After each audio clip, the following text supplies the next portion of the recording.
sift through all the noise, and just get to the core of it. Today, we're diving into a truly fascinating area of quantum computing that you flagged for us, quantum annealing. Yeah, it's a really interesting one. You've shared some great resources here, text excerpts all about this intriguing technology. Our aim is to extract the essential understanding of what it is, how it works, what it's used for, and what its future might hold, all without getting bogged down in, unnecessary technicalities. Exactly. Our mission is to unpack quantum annealing for you in a way that's clear, engaging, and gives you the real aha moments. We want you to walk away with a solid grasp of this cutting-edge field. Perfect. So let's get started. At its heart, quantum annealing is a specialized way of using quantum mechanics to tackle optimization problems. Optimization problems, right. Think of it like trying to find the absolute lowest point in a very complex, hilly landscape. That's a great way to picture it. The material describes it as a technique focused on finding that lowest energy state, that perfect configuration, much like how a physical system naturally settles into its most stable form. That's it. Now, classical methods might get stuck in a small dip, a local minimum, as you said. How does quantum annealing do better? Well, this is where the quantum magic comes in. Quantum annealing harnesses some really fundamental quantum principles to potentially tunnel through those hills. Tunnel through. Yeah, tunnel through to find the deepest valley, what we call the global minimum, which represents the optimal solution to the problem. It's not about brute force checking every single dip. It's more sophisticated. Tunneling through hills. That's a powerful image. So what are these key quantum principles that make this possible? The sources highlight superposition, quantum tunneling itself, and entanglement. The big three for annealing. Let's unpack superposition first. What does it really mean for solving problems? Okay, so imagine a regular computer bit. It's either a 0 or a 1, like a light switch that's either on or off. Simple. Right. A quantum bit, or qubit, thanks to superposition, can be both 0 and 1 at the same time. Both? How does that work? Think of maybe a dimmer switch, capable of being anywhere in between fully on and fully off, plus all those states at once. This both at once nature allows a quantum system to explore a vast number of possibilities concurrently instead of checking them one after the other. It's like having a whole team of explorers looking at different paths simultaneously. Okay, so massive parallel exploration of potential solutions. And then there's this idea of quantum tunneling, which you touched on with the hilly landscape. How does that help avoid those good but not best answers? Precisely. Tunneling is the ability for quantum system to pass through an energy barrier, even if it doesn't have enough classical energy to go over the top. Right, like phasing through a wall almost. Kind of. Back to our ball on the hills, it's like the ball could suddenly appear on the other side of a hill without having rolled up and over it. Wow. This is crucial for optimization because it allows the system to escape those local energy minima solutions that seem good but aren't the absolute best. It's like finding a secret passage to a better location instead of getting stuck in a dead end. A quantum shortcut, in a way. You could say that, yeah. And finally, entanglement. That always sounds incredibly interconnected. How does that play a role in finding optimal solutions? Entanglement is a truly bizarre but powerful quantum phenomenon where multiple qubits become linked together in such a way that their fates are intertwined no matter how far apart they are. Spooky action at a distance. That's the famous phrase. If you measure the state of one entangled qubit, you instantly know something about the state of the other. This interconnectedness allows the qubits to work together in a highly correlated way, making the search for the optimal solution more coordinated and potentially more accurate and efficient than if they were acting independently. So they work as a team. Like a perfectly synchronized team performing a complex maneuver, exactly. Fascinating how these quantum principles work together. Now, how do you actually tell a quantum annealer what specific optimization problem you want it to solve? The material talks about encoding it as a mathematical function. How does that work? That's right. The problem you want to solve is translated into a mathematical function, often called a Hamiltonian. Hamiltonian, okay. Think of this Hamiltonian as the precise mathematical description of that complex, hilly energy landscape we've been talking about. Right, the map. The crucial thing is that the minimum value of this function, the very bottom of the deepest valley, corresponds to the optimal solution to your problem. So the goal of quantum annealing is to guide the quantum system to find the quantum state that minimizes this energy. So you're essentially creating a quantum map of your problem and then letting the system find the lowest point on that map. The sources then describe this annealing process itself. What are the key steps involved in this quantum search? Okay, the process starts by initializing the quantum system in a very simple low-energy quantum state, Yeah. a starting point that's easy to prepare, like a blank slate. Makes sense. Then the key part, the Hamiltonian, is gradually transformed. It begins as this easy-to-solve Hamiltonian and slowly evolves to become the complex Hamiltonian that represents your specific problem. So it morphs over time. Exactly. Imagine you're starting with a smooth, gently sloping landscape, and you're slowly morphing it into the intricate, hilly terrain of your optimization problem. It's like you're starting with a blank canvas and slowly painting the problem onto it at a quantum level. That's a great analogy. And during this gradual transformation, those quantum effects we talked about, superposition and tunneling, are actively at play, right? Exactly. Throughout this controlled transformation, superposition allows the system to explore a vast multitude of potential solutions simultaneously. Checking all the options. And quantum tunneling provides the crucial ability to jump out of those local energy minima, those seemingly good but ultimately suboptimal solutions. The shortcuts again. Finally, as the annealing process concludes, the system settles into the lowest energy state of that final problem-specific Hamiltonian. That final quantum state is the answer, the optimal or a very good solution to your optimization challenge. Okay, so we've got a grasp of the fundamental what and how. Now, the part that really brings this to life is seeing what kinds of real-world problems quantum annealing is actually being used to tackle. Right, the applications. The sources give a number of examples. Logistics and supply chains are mentioned as a key area. How does quantum annealing offer an advantage there? This is a really impactful application area. Think about a massive global delivery network. Companies need to figure out the most efficient routes for countless vehicles, considering factors like traffic, delivery times, vehicle capacities, fuel costs. A huge puzzle. A huge puzzle, exactly. These are incredibly complex optimization problems with a huge number of possible solutions. Quantum annealing can analyze these vast sets of possibilities to find near-optimal routes and schedules, potentially leading to significant savings in time, fuel, and resources, a real-world impact on efficiency. Makes perfect sense optimizing complex systems with many moving parts. The sources also highlight machine learning and artificial intelligence. How does quantum annealing contribute to these fields? Well, in machine learning, especially when training complex models like neural networks, a crucial step is optimizing a massive number of parameters. Great, tuning the AI. Exactly. This optimization process can be incredibly time-consuming using classical computers. Quantum annealing offers the potential to speed up this parameter optimization, allowing AI models to be trained faster and potentially achieve better performance. How so? For example, it could help find the ideal set of weights and biases in a neural network that minimizes errors in its predictions. So it could lead to more efficient and powerful AI. Interesting faster learning for AI.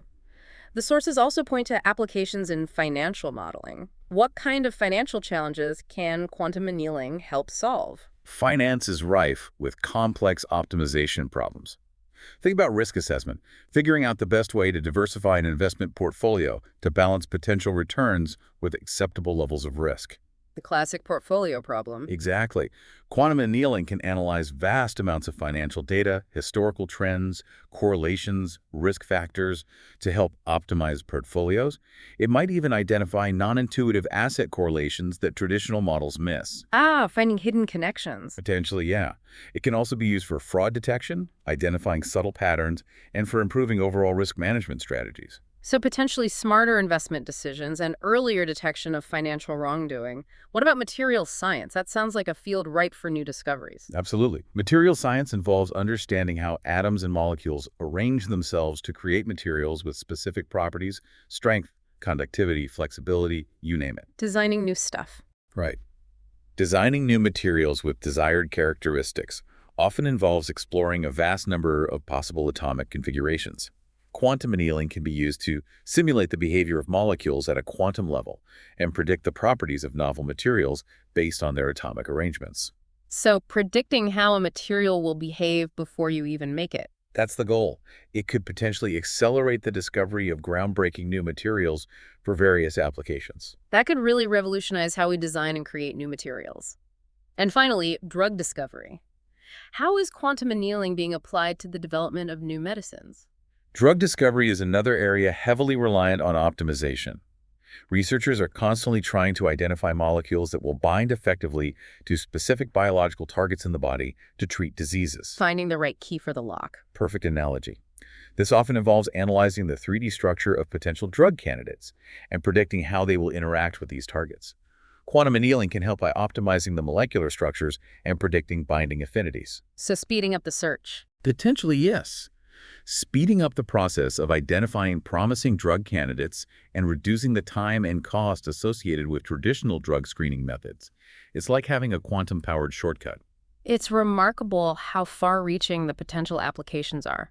Now, the sources are careful to distinguish quantum annealing from other types of quantum computing, specifically contrasting it with gate-based quantum computers. Yes, that's a really important distinction. What's the fundamental difference in their approach and capabilities? Okay, so universal gate-based quantum computers, like those being developed by companies like IBM and Google, are designed to be general purpose. Like a regular computer. Kind of, yeah.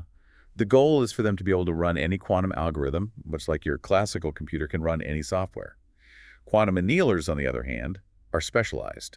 They are specifically designed and optimized just for solving optimization problems. Ah, okay. Their architecture and the way they manipulate qubits are tailored for finding minimum energy states, that lowest point in the landscape. So a gate-based quantum computer is aiming to be a quantum Swiss Army knife, capable of tackling a wide variety of problems. Right.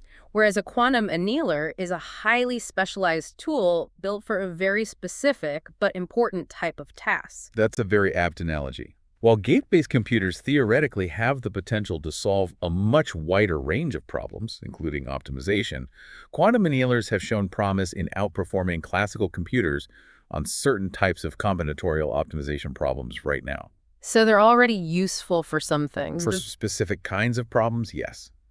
They are particularly adept at finding the best solution from an extremely large number of possibilities, where the best is defined by minimizing some cost function. That clarifies things significantly. So when we hear about companies actually using quantum computers today, the sources mention D-Wave Systems as a pioneer in the field of quantum annealing. Yes, D-Wave Systems was one of the first to commercialize quantum annealing technology. They've been developing and selling quantum annealing processors for over a decade now. Right, I've heard of them. And their systems have been adopted by various organizations to tackle real-world optimization challenges in areas we've just discussed. It's a tangible example of quantum computing moving beyond theory and into practical application, even if it's specialized. So it's not just a futuristic concept anymore, but the sources also don't shy away from the fact that quantum annealing technology still faces significant hurdles. Oh, definitely. It's still early days in many ways. What are some of the main challenges currently limiting its widespread use and potential? Absolutely. The field is still relatively young, and there's some key limitations. One major challenge is the sensitivity of quantum systems to noise and errors. Noise, like interference. Exactly. Quantum bits, qubits, are incredibly delicate. They're susceptible to environmental disturbances, stray electromagnetic fields, tiny temperature fluctuations. These can introduce errors into the computation and affect the reliability of the results. Like trying to perform a delicate operation in a very shaky environment. That's a good way to put it. Another current limitation is the specific problem scope. As we've discussed, quantum annealers are designed for optimization problems. They can't run the broad range of quantum algorithms that a universal quantum computer is intended for. Right, the specialization. And then there's the crucial issue of scalability. To tackle truly massive and complex real-world problems, we need quantum annealers with significantly more qubits that are also more stable and less prone to noise. More and better qubits. Exactly. Building these large-scale, high-quality quantum systems is a formidable engineering challenge. It's really, really hard. More stable, more numerous qubits, the fundamental quest in quantum computing, it seems. Pretty much, yeah. But the outlook seems optimistic. The sources suggest that there is ongoing and significant progress being made in addressing these challenges. Yes. The field is advancing at a rapid pace on both the hardware and the algorithmic fronts. Researchers are constantly working on improving the design and fabrication of quantum annealers, increasing the number of functional qubits, and developing better ways to control and isolate them from noise. So progress is happening. Definitely. There's a strong sense of optimism that as these technological hurdles are overcome, quantum annealing will become an even more powerful and widely applicable tool for solving complex optimization problems. Okay, so we've laid the groundwork with the basics, explored the diverse applications, and looked at the current landscape and its limitations. Now, let's delve a bit deeper into the how it all works at a more fundamental level. Sounds good. Getting into the quantum weeds a bit. The sources provide more detail on the key quantum principles in action. Let's revisit superposition. We talked about qubits being both 0 and 1 simultaneously, allowing for parallel evaluation. Can you elaborate on just how powerful this parallelism can be for problem solving? Certainly. Think of it this way. With just a few regular bits, you can represent a small number of possibilities. 2 bits give you 4 options, right? 0, 0, 0, 0, 1, 10, 11. Right. But with qubits in superposition, the number of states that can be represented simultaneously grows exponentially with the number of qubits. Exponentially? Yeah. So a system with just 30 qubits in superposition can explore over 1 billion states at once. 300 qubits. That's more states than there are atoms in the observable universe. Wow, that's hard to comprehend. It is. This massive parallelism means that a quantum annealer can effectively explore a vast solution space much more efficiently than a classical computer that has to examine each possibility sequentially. It's like having an army of tiny processors exploring every single potential answer at the same time. That's an incredible level of parallel processing. And then there's quantum tunneling. The source emphasizes its ability to bypass energy barriers and escape those local minima, leading to better solutions. Why is this so critical compared to how classical algorithms search for solutions? Okay, so classical optimization algorithms often rely on iterative improvements or maybe randomized searches. They can get stuck in a local minimum because to get to a better solution, they would need to go uphill first in terms of the cost function. They hit a dead end. Essentially, yeah. Quantum tunneling offers a fundamentally different way to navigate this. It allows the quantum system to probabilistically jump through these energy barriers. The shortcut again. All right. This increases the likelihood of finding the true global minimum, the best possible solution.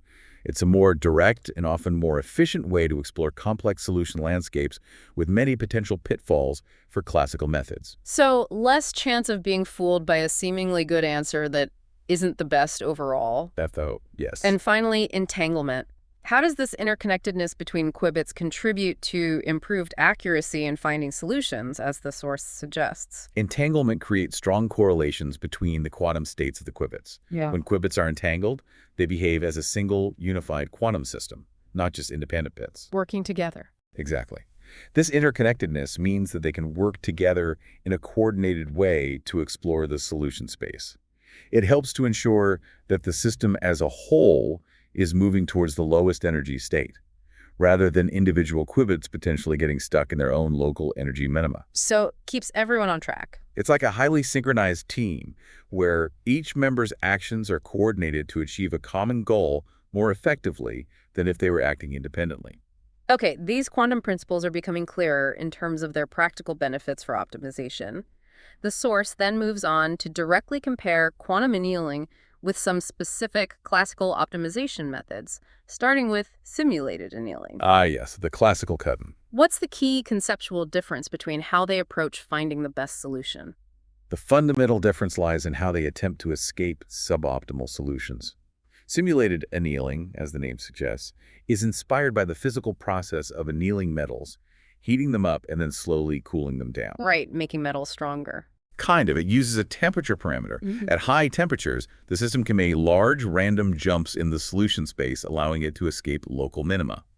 As the temperature gradually decreases, these jumps become smaller, and the system hopefully settles into a good low-energy state. So it uses randomness and temperature. Right. Quantum annealing, on the other hand, doesn't rely on thermal fluctuations and randomization in the same way. It uses the purely quantum mechanical phenomenon of tunneling, along with the correlated behavior of entangled qubits, to navigate the solution space. So it's quantum effects, not heat. Exactly. It's arguably a more direct or efficient way to explore for certain landscapes. So simulated annealing is like shaking a system vigorously at first to explore widely and then gently letting it settle, hoping it lands in the right spot. Good way to think about it. Quantum annealing is more like giving the system a quantum ability to bypass obstacles in its search. That captures the essence, yeah. What about genetic algorithms? How does the evolutionary approach of genetic algorithms contrast with quantum annealing's method? Genetic algorithms mimic the process of natural selection. They start with a population of candidate solutions and iteratively improve them through processes like crossover, combining parts of different solutions, and mutation, introducing random changes. Survival of the fittest solutions. Sort of, yeah. While genetic algorithms can be effective for a wide range of problems, they can be slow to converge to the optimal solution, especially for very complex problems with many local optimists. They explore generation by generation. Takes time. It can.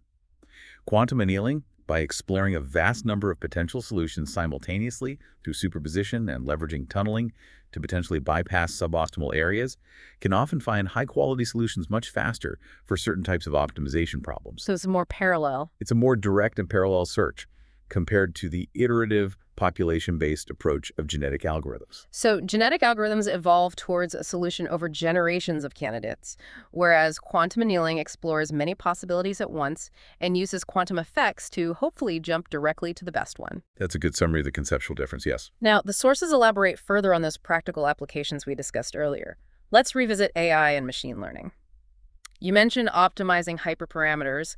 Can you give a more specific illustration of how quantum annealing might be applied in this context? Certainly. Training a deep neural network involves setting a multitude of hyperparameters, things like the learning rate, the number of layers, the number of neurons per layer, lots of knobs to tune. Right, getting the settings just right. And finding the ideal combination of these hyperparameters can be an incredibly computationally intensive task using traditional methods, like searching in a huge high-dimensional space. Trial and error. Great. Often, yeah, or more sophisticated classical search. Quantum annealing can be used to formulate this hyperparameter tuning as an optimization problem, where the goal is to find the set of hyperparameter values that minimizes the error of the trained neural network. So the annealer searches for the best settings. Exactly. By exploring the vast landscape of possible hyperparameter combinations more efficiently, quantum annealing could potentially lead to AI models that are not only trained faster, but also achieve higher accuracy and better generalization performance.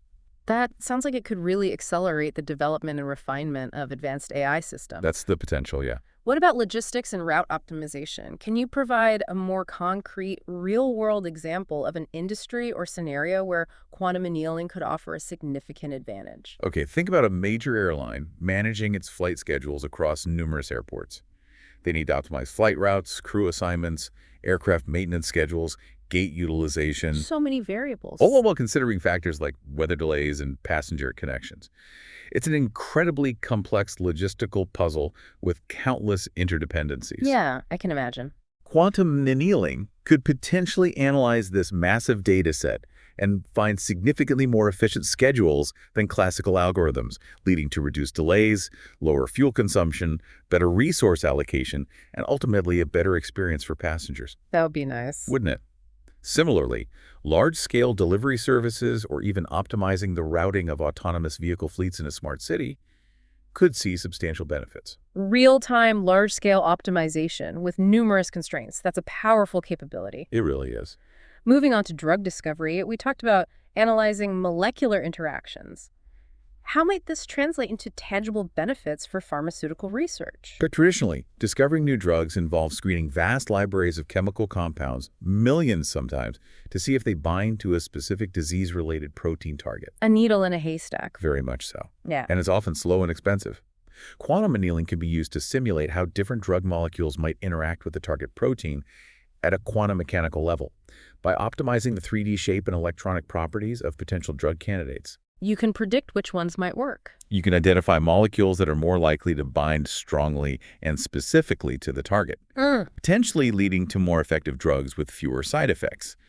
This in silico approach, doing it on the computer, can significantly narrow down the number of compounds that need to be synthesized and physically tested in the lab, Saving time and money. dramatically speeding up the early stages of drug discovery and reducing costs. Yeah.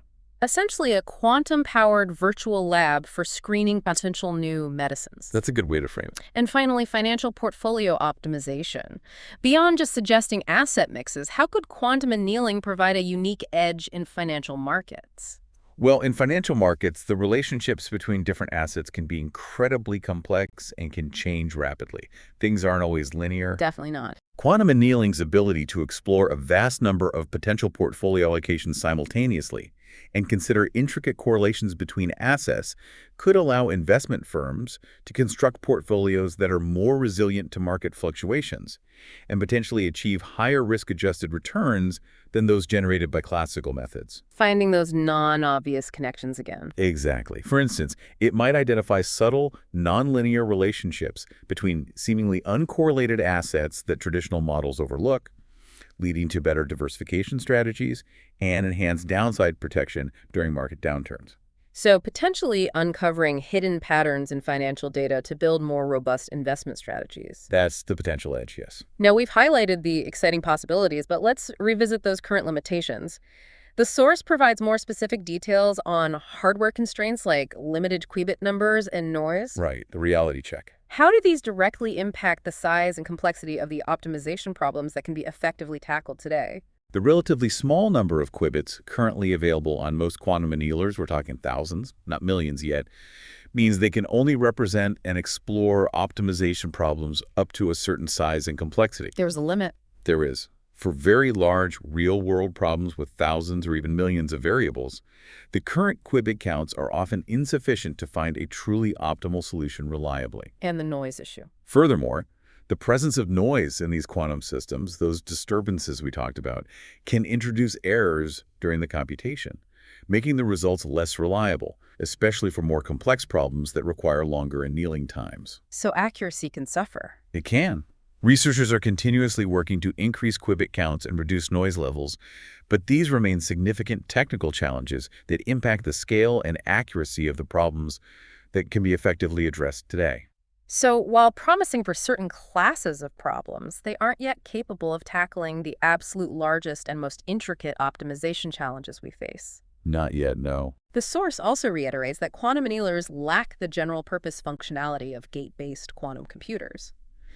Is this a fundamental trade-off inherent in the quantum annealing approach? Yes, this specialization for optimization is a fundamental characteristic of the quantum annealing architecture and the way it manipulates quantum states. It's baked into the design. So it's not something they're trying to change? Not really, no. Unlike gate-based quantum computers, which are designed to implement arbitrary sequences of quantum gates and therefore can theoretically run any quantum algorithm, quantum annealers are specifically engineered to find the minimum energy state of a problem, Hamiltonian. Built for one job. Exactly. This focus on optimization means they are highly efficient for certain types of problems, but cannot be used for the broader range of computations that a universal quantum computer could potentially handle. It's a design choice that prioritizes solving a specific class of computationally hard problems very well. A deliberate design for a specific purpose. And finally, the difficulty in scaling to larger problem sizes. What are the key engineering hurdles that need to be overcome to build quantum annealers with significantly more qubits and higher fidelity? Oh, it's tough. Scaling up the number of qubits while maintaining their delicate quantum coherence and minimizing noise is an incredibly complex engineering endeavor. Things get harder as you add more. Exponentially harder in some ways. As you add more qubits, the challenges of controlling them precisely and entangling them accurately become much more difficult. You also need to ensure that each qubit is very well isolated from its environment to prevent decoherence, the loss of quantum information. Keeping them pristine. Exactly.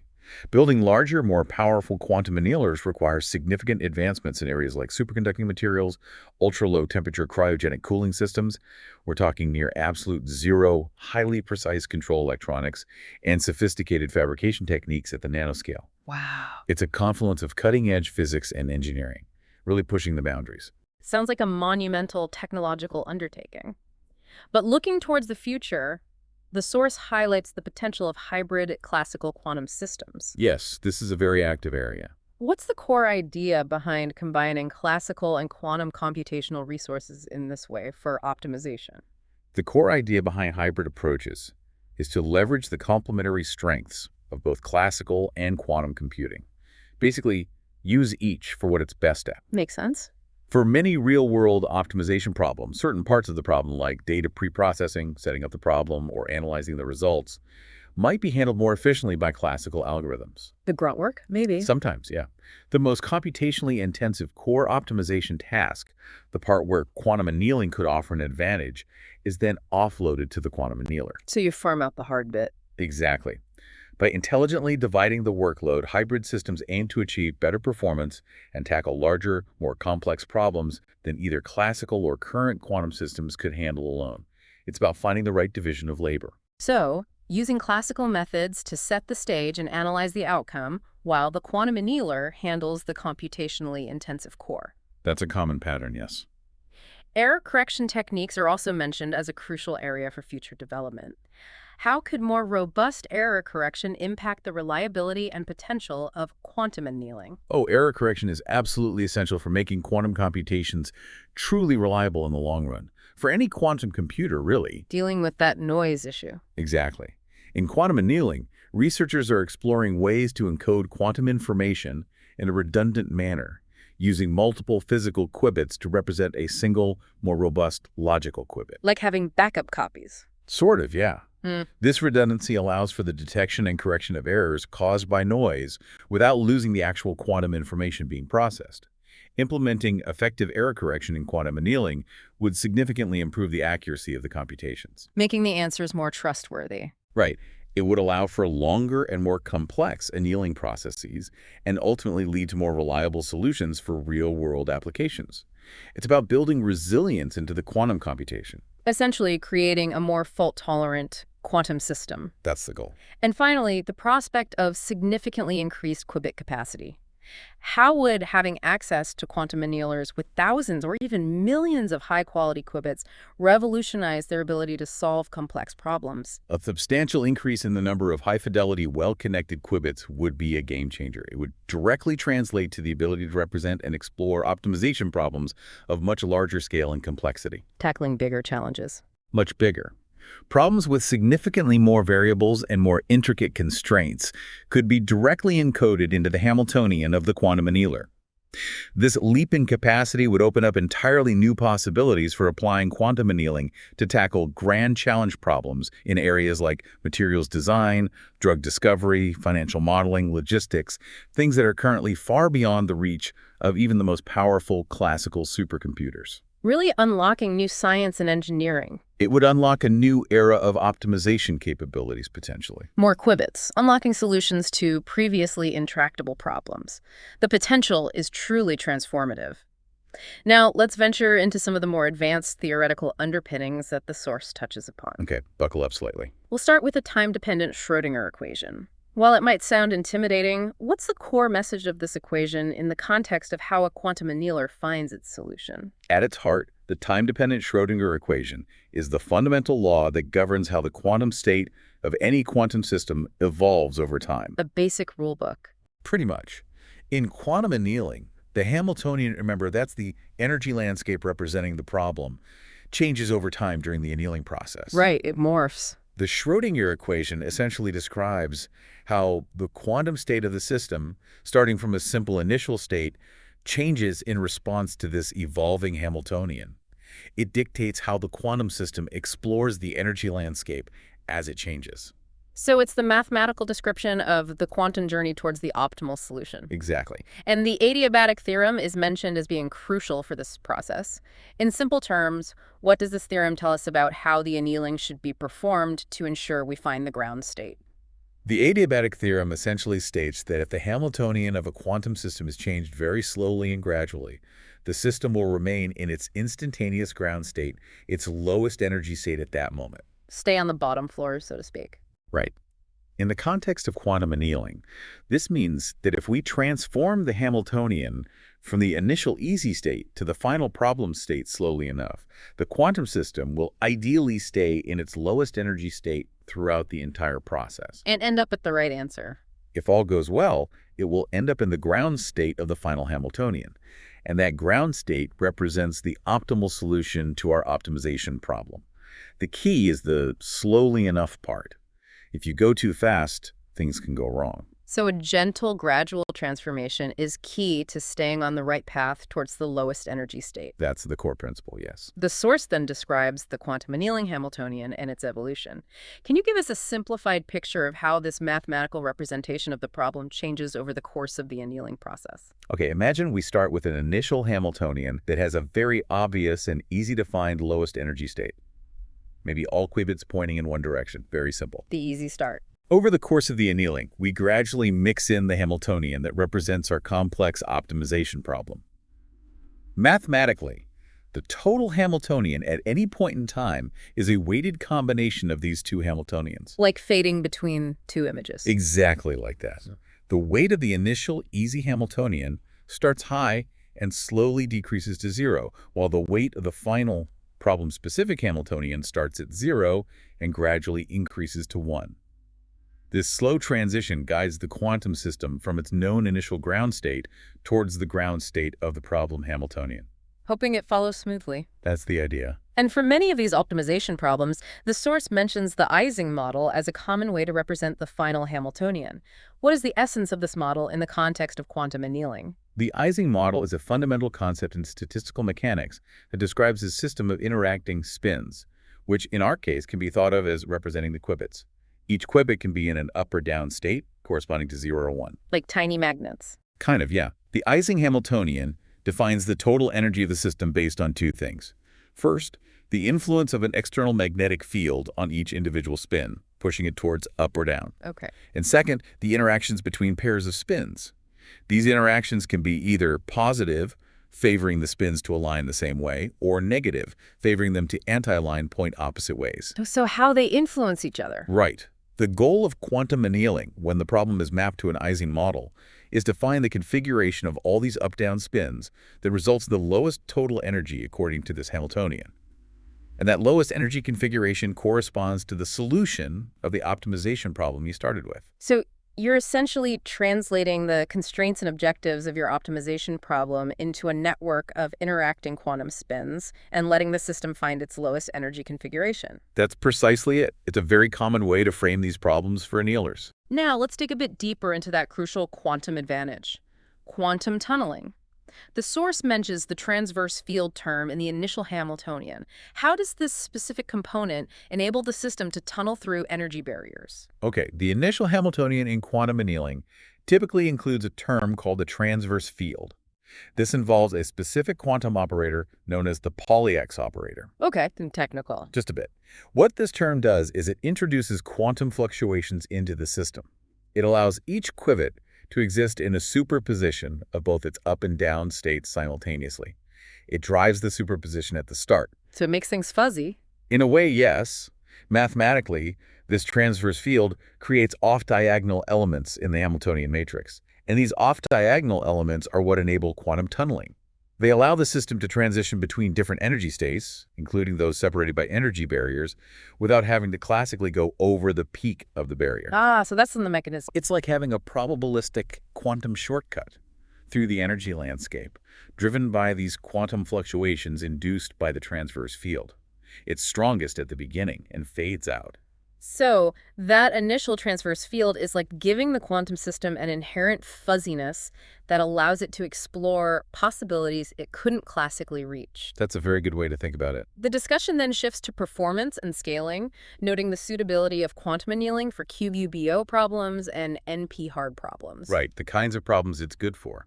What is it about these types of problems that makes quantum annealing a potentially good fit? Quadratic unconstrained binary optimization, QUBO problems, and many NP-hard problems like the traveling salesperson problem or graph coloring have a mathematical structure that can be naturally mapped onto the Ising model Hamiltonian that quantum annealers are designed to minimize. They fit the model well. Very well. The relationships between the binary variables in a QUBO problem or the constraints in an NP-hard problem can be directly represented by the interactions between the spins, the G terms, and the local fields, the high terms, in the Ising model. This direct and efficient mapping makes quantum annealing a potentially powerful approach for finding good solutions. So the underlying mathematical structure of these hard problems aligns well with the fundamental workings of a quantum annealer. Exactly. It's a natural fit. The source also mentions the potential for polynomial speedup over classical methods for large-scale optimization. While not exponential, what kind of practical advantage could a polynomial speedup offer?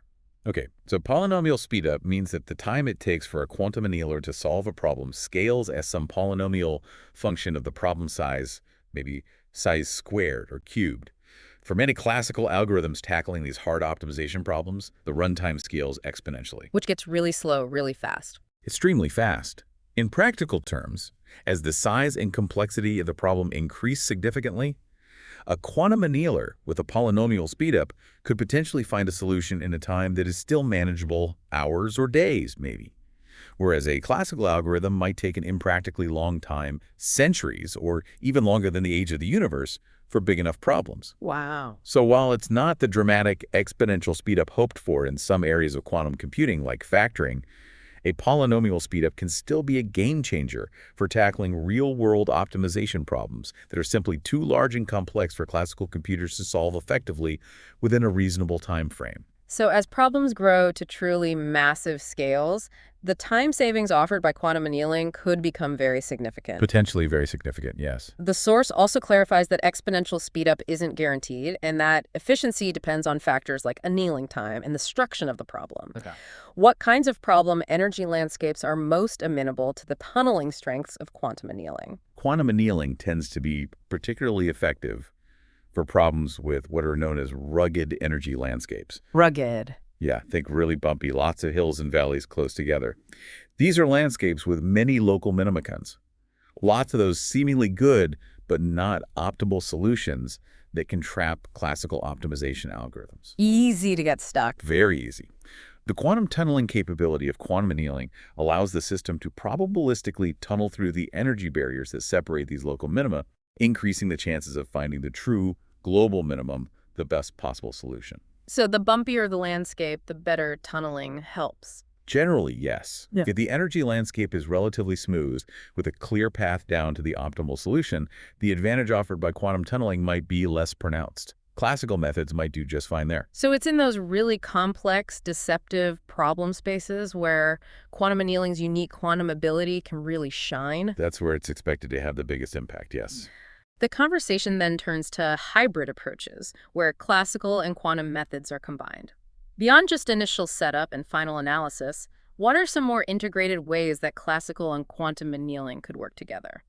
Right. Beyond just pre- and post-processing, one promising approach involves using classical heuristic optimization algorithms, fast algorithms that find pretty good solutions to quickly find a decent starting point. Give the annealer a head start. Exactly. This initial solution can then be fed into the quantum annealer, allowing the quantum system to refine it further and potentially find an even better solution by leveraging its quantum exploration capabilities from that better starting position. Okay, interesting. Another direction involves using quantum annealing as a subroutine within a larger classical algorithm.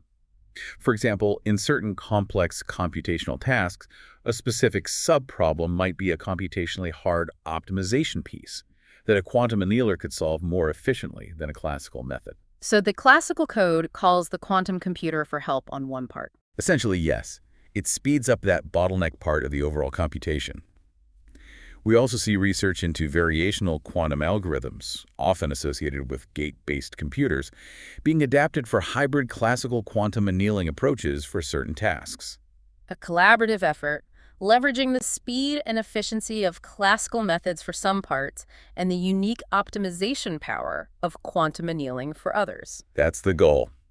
Get the best of both worlds. The source also touches on future theoretical directions like non-stochastic Hamiltonians and error-corrected quantum annealing. Can you briefly explain why these are exciting frontiers in the field? Okay, non-stochastic Hamiltonians represent a generalization of the Hamiltonians typically used in standard quantum annealing.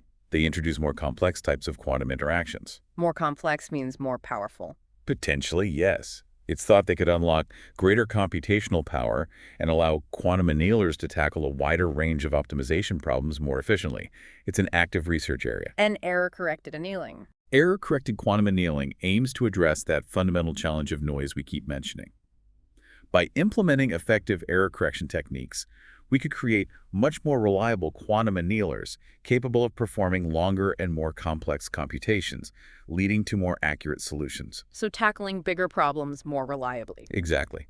Both of these research areas hold significant promise for pushing the boundaries of what quantum annealing can achieve. More power and more reliability are the essential ingredients for any practical computing technology. Absolutely. Now let's delve even deeper into some of these truly advanced concepts. The source discusses quantum phase transitions that can occur during the annealing process. Ah, yes. This is where things get really interesting from a physics perspective. What are the key implications of these transitions for how we need to design and control the annealing? The crucial implication of quantum phase transitions and annealing is that as the system evolves from its initial state to the final problem state, it can pass through critical points where the energy gap between the ground state, the one we want, and the first excited state, an error state, becomes very, very small, almost zero. The gap closes. It closes or becomes minimal. If the annealing process, that slow change of the Hamiltonian, is too fast when the system is near one of these critical points, Problems happen. there's a much higher probability that the system will get excited. It jumps up from the ground state to an excited state. Yeah. And if it ends in an excited state, that's not the optimal solution. It's an error, basically a non-adiabatic error. So you lose the answer. You can, yes. Therefore, understanding where these critical points occur for a given problem and designing annealing schedules that slow down the evolution of the Hamiltonian in these specific regions is essential to maintain the system in its ground state and achieve a high probability of finding the optimal solution. So it's like navigating a landscape with potential pitfalls. You need to slow down and be careful in certain areas to avoid taking a wrong turn. That's exactly right. You need to navigate those critical regions very carefully. The source even mentions a critical exponent describing the behavior of the energy gap near these transitions. What does this tell researchers about how these phase transitions occur? The critical exponent provides a mathematical description of how the energy gap closes as the system approaches a quantum critical point. It tells you about the scaling behavior. Does it close linearly, quadratically, etc., as you approach the critical point? Like the steepness of the closure. Sort of, yeah. The scaling behavior is often universal, meaning it's the same for a wide range of systems that exhibit the same type of phase transition. By determining the critical exponent for a given annealing process, researchers can gain fundamental insights into the nature of the phase transition and how the system's energy levels behave near it. Why is that useful? This knowledge is crucial for developing more sophisticated and effective annealing schedules. If you know how the gap closes, you know how much you need to slow down to stay adiabatic. It informs the optimal annealing speed profile. It's like having a mathematical weather forecast for the quantum system, telling you when you need to be extra cautious. That's a great analogy, yeah. The discussion then returns to non-stochastic Hamiltonians. The source points out that standard quantum annealing uses stochastic Hamiltonians, which have certain limitations and are easier to simulate classically. Right. Stochastic basically means the off-diagonal elements in the Hamiltonian matrix are all real and non-positive. It sounds technical, but it has important consequences, Such as making them potentially easier to simulate using certain classical techniques, like quantum Monte Carlo. This limits the potential for a purely quantum advantage in some cases. So why is there excitement around moving towards non-stochastic Hamiltonians despite the increased complexity and difficulty simulating them classically? Because non-stochastic Hamiltonians introduce more complex types of quantum interactions, specifically including terms involving the Poly-X operator in the coupling between qubits, which leads to complex phases and interference effects. More quantum weirdness. You could say that. This can lead to the creation of more intricate quantum correlations and entanglement within the system, potentially unlocking greater computational power compared to stochastic Hamiltonians. While they pose a significant challenge for classical simulation, something called the sign problem often arises. Okay. They might enable quantum annealers to solve a broader range of optimization problems more efficiently and even achieve performance advantages over stochastic annealing for certain problem types, where these more complex quantum effects are beneficial. So embracing the added quantum complexity could lead to a significant boost in problem-solving capability, even if it makes classical simulation harder. That's the hope and the research direction. It's a trade-off between ease of classical simulation and potential quantum computational power. The source then touches upon some truly cutting-edge and perhaps even futuristic ideas, topological effects and quantum braiding. Yeah, this is really pushing the envelope. What are these concepts and how might they relate to the future of quantum annealing? Okay, so topological quantum computing is an exciting, though still largely theoretical, area that aims to leverage the unique properties of certain quantum states that are inherently protected from local disturbances, like information stored in the global shape or topology of the system. Protected from noise. That's the key idea. Topological qubits, which could be based on exotic quasi-particles like Majorana zero modes, are theorized to be much more resilient to errors caused by local noise. Okay, what's braiding? Quantum braiding involves physically moving these quasi-particles around each other in specific patterns, Mm. like braiding strands of hair. These braid-like operations can actually perform quantum computations in a way that's inherently fault-tolerant. Wow. How does this apply to annealing? Applying these ideas to quantum annealing is a very early-stage research direction. But the hope is that by incorporating topological principles, perhaps building annealers out of topological qubits, future quantum annealers could be significantly more robust against decoherence and errors. Making them much more stable. Potentially, yes. It could lead to more reliable and powerful quantum optimization. It's about building hardware that is inherently more stable at a fundamental physical level, but is still very much research. Essentially, creating a quantum computer that's almost immune to environmental noise, a truly revolutionary idea. If it works out, yes, it would be revolutionary. Moving to more practical aspects, the source discusses the critical role of hyperparameter optimization in getting the best performance from current quantum annealing systems like those from D-Wave. Yes, the practical reality of using these machines. Why is carefully tuning these parameters so important in practice? The performance of current quantum annealers is highly sensitive to the choice of various operational parameters, often referred to as hyperparameters. These include things like the total annealing time. How long you run it for? Right. Also, the initial strength of that transverse field we talked about, the one driving the quantum fluctuations, and the precise shape of the annealing schedule, exactly how you fade from the initial Hamiltonian to the final problem Hamiltonian over time. It doesn't have to be linear. Lots of knobs to turn. Exactly. If these parameters are not carefully tuned to the specific optimization problem being solved and the characteristics of the particular hardware chip you're using, Things go wrong. the annealing process might be too fast, leading to those non-adiabatic errors jumping out of the ground state. Or it might not allow the system sufficient time to explore the solution space properly and settle into a good low-energy state. So optimizing these hyperparameters is absolutely crucial for maximizing the probability of finding high-quality solutions in practice. So it's like carefully adjusting the settings on a very sensitive instrument to get the most accurate reading. That's a very good analogy. It requires careful calibration. The source lists a few key hyperparameters. Can you briefly explain how adjusting something like the annealing time might affect the outcome? Sure. Generally speaking, increasing the annealing time gives the quantum system more time to explore the energy landscape and, importantly, more time to potentially tunnel through barriers and relax into the ground state, especially near those tricky critical points. So longer is better for accuracy. Often, yes, it can lead to a higher probability of finding a better or even the optimal solution. But the downside is it also increases the overall computation time.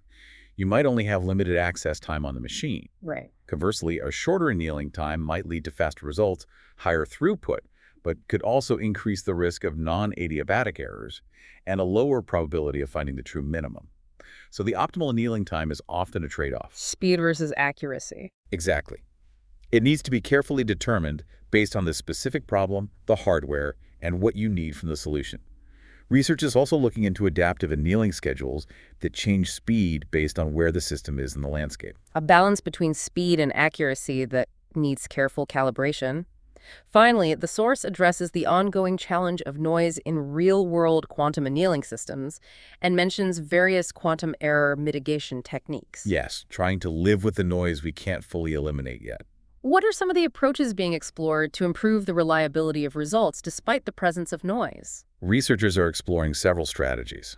One common approach involves post-processing the results you get from the quantum annealer using classical algorithms. You might run the annealer many times, get a bunch of candidate solutions, and then use classical methods to refine them or pick the best one, potentially correcting obvious errors. Cleaning up the results afterwards. Kind of, yeah. Another direction involves developing more error-resilient ways of encoding the quantum information itself. For example, using multiple physical qubits to represent a single logical qubit that is less susceptible to certain types of noise. That links back to error correction ideas. Using redundancy. Right. Hybrid quantum classical algorithms, like we discussed, can also play a role, where classical computation is used perhaps to guide or stabilize the quantum annealing process itself. Actively helping during the anneal? Potentially. And importantly, there have even been promising experimental results showing that despite the presence of noise, quantum-assisted heuristics using quantum annealers as part of a larger problem-solving strategy can sometimes outperform purely classical algorithms on certain specific practical optimization problems. So even noisy machines can be useful. They can be useful, yes, if used cleverly.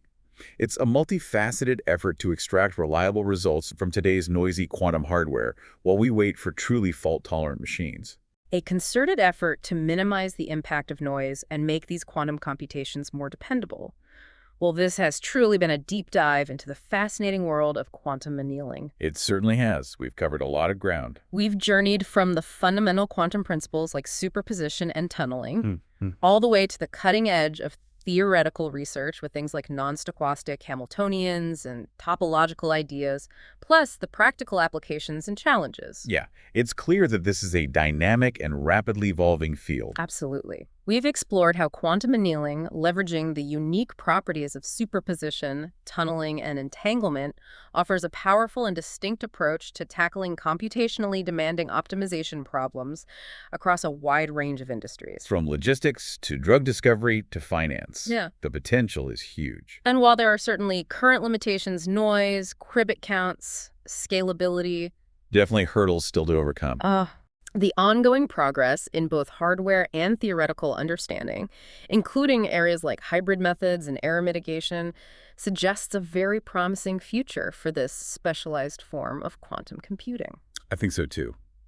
The trajectory looks positive, even with the challenges. And with that, we've reached the end of our deep dive. You came to us looking for a way to quickly but thoroughly understand this complex topic. Yeah, get the essential picture. And we hope this conversation has provided you with that clear and insightful overview without feeling overwhelming. Indeed. Quantum annealing is a highly specialized tool, remember, not a universal quantum computer. But its potential to revolutionize how we solve some of the most challenging optimization problems is immense. So here's a final thought for you to ponder. Considering the rapid advancements we've discussed in both quantum hardware and our theoretical understanding, The pace of change. how might the increasing accessibility of quantum annealing, maybe through cloud platforms or more powerful hybrid systems, how might that reshape industries and problem-solving approaches in the coming decade? Good question.